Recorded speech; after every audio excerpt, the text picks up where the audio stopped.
BBMKU शिक्षक संघ की ओर से प्रेस कॉन्फ्रेंस का आयोजन किया गया। इसी क्रम में कई गणमान्य लोग उपस्थित रहे। शिक्षक संघ की ओर से सरकार को दी गई नियमावली में कई प्रस्ताव ऐसे हैं जो काफ़ी जटिल हैं, उन्हें सुधार कर आसान करने का प्रस्ताव रखा गया। वहीं डॉक्टर सैफुल्लाह खालिद बताते हैं कि सरकार की ओर से जिस प्रकार से जटिल प्रस्ताव को शिक्षक संघ के बीच रखा गया है वह कहीं ना कहीं अपने आप में एक काफ़ी कठिनाइयों भरा है, लेकिन उसे सावधानी से आसान करने की ज़रूरत है। देखें, उन्होंने मीडिया को जानकारी देते हुए क्या कुछ कहा है। इसके आधार पर इंस्टीट्यूशंस चलते हैं देश में, बीएड और एमएड के या उससे रिलेटेड टीचर एजुकेशन में प्रोग्राम, उससे फिजिकल एजुकेशन भी आता है।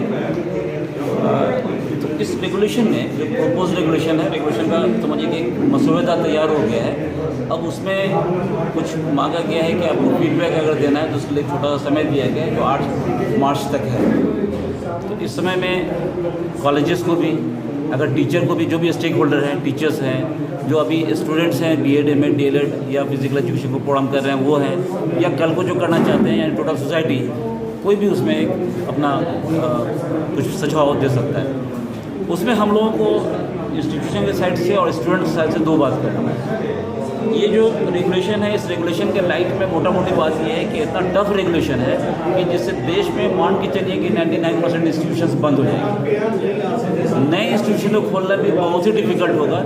इसलिए जब इंस्टीट्यूशन बंद हो रहे हैं तो नए इंस्टीट्यूशन खोलने के बाद कौन सोचेगा। यहाँ इतनी बड़ी संख्या में इंस्टीट्यूशन बंद हो रहे हैं तो कोई भी न्यू इंटरेंट्स उसमें पहले से डर जाएगा कि भाई ऐसा क्या हो रहा है। तो इसलिए कोई नया इंस्टीट्यूशन खुलने की संभावना बहुत धूमिल रहेगी। अब जो इंस्टीट्यूशन अगर बंद हो जाएगा तो दो तरह की समस्या हो रही है। एक तो अनएम्प्लॉयमेंट होगा, जो टीचर्स अभी या जो नॉन टीचिंग एम्प्लॉयज़ जो काम कर रहे हैं इंस्टीट्यूशन के अंदर में, उनके बेरोजगार होने के कारण। दूसरा ये है कि जो एक बड़ी संख्या अभी 7th में 8th में 9th में 10th में 12th में है, जो अगर टीचर एजुकेशन प्रोग्राम का कोई कोर्स करना चाहते हैं फ्यूचर में, उनको समस्या होगी क्योंकि वो कर नहीं पाएंगे। देश में कॉलेज की बड़ी संख्या बंद हो जाएगा तो उनके पास अगर करना चाहेंगे तो अपॉर्चुनिटीज़ नहीं होगी, तो उनके लिए कैरियर ऑप्शन बहुत कम हो जाएगा। क्योंकि टीचर एजुकेशन प्रोग्राम देता है उसके माध्यम से टीचर्स की वैकेंसी बहुत ज़्यादा होती है और टीचर्स का एम्प्लॉयमेंट मिलता है। हर स्टेट में आप देख रहे हैं मेजर बल्क में जो अपॉइंटमेंट होता है वो टीचर्स का होता है। उसकी ज़रूरत भी है, गाँव में स्कूल है, उस ज़रूरत को पूरा करना है, तो देश में पैदा होगी। उसी के मद्देनज़र हम लोगों ने आपके माध्यम से ये चाहा कि ये बात आम लोगों तक पहुँचे कि टीचर एजुकेशन के कोर्सेज़ के लिए देश में बड़ी समस्या है। कॉलेजेस के ऊपर एक संकट का बादल मंडरा रहा है अगर इस रेगुलेशन के अंदर में कोई तब्दीली जल्दी से नहीं किया गया तो इसलिए आपके माध्यम से सरकार को और जो स्टेट में भी जो सरकार है उसको भी कि इसका क्या रास्ता स्टेट गवर्नमेंट सुझाती है इंस्टीट्यूशंस को, जिसके कारण इंस्टीट्यूशन बच पाए। तो ये समस्या है। और जो अभी नया जनरेशन आ रहा है उस नए जनरेशन को बीएड या डीएलएड या एमएड या फिजिकल एजुकेशन का जो प्रोग्राम है बीपीएड एमबीएड वगैरह करने के उनको ऑप्शंस अवेलेबल है। यही हम लोगों की मेन मुद्दा है और जिसके कारण हम लोग press conference Vinod Bihari Maurya teachers training college, private teachers training college association के माध्यम से हम लोग कर रहे हैं। तो सब पदाधिकारीगण यहाँ पर मौजूद हैं।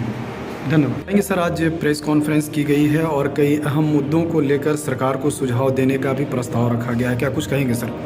चलिए, आज हम लोग राष्ट्रीय अध्यापक शिक्षा परिषद, जिसे हम लोग एनसीटी कहते हैं, जो नियामक आयोग है पूरे देश में शिक्षा के लिए, शिक्षा जैसे बीएड हो गया, बीएड डीएलएड, इन तमाम जो शिक्षक शिक्षा है उसके लिए वो नियामक आयोग है।